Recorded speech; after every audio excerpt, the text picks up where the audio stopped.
Bak, Kur'an-ı Kerim'de bir peygamber duası var.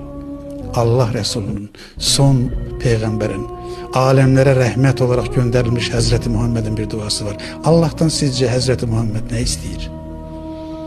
Para mı istiyor, pul mu istiyor, ev mi istiyor, Mercedes mi istiyor, cip mi istiyor, deve mi istiyor? Bakın, buyurur ki Allah'ım mənə, dikkat edin, herkesin bu duanı evine yapıştırmasını isterim, yazmasını ve yapıştırmasını isterim.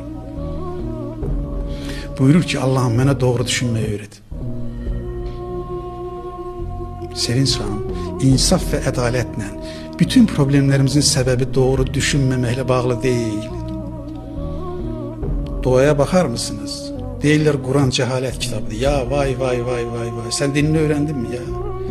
Dünyanın hansı anayasasında, hansı parlamentosunda, hansı kanununda bu kadar möhteşem bir söz var? Dünyanın hansı kanunu cennete anaların ayakları altına koyuyor? Vay kardeş. Bir insan danışanda insafla danışmaz mı? Allah'ım mənə doğru düşünmeyi öğret.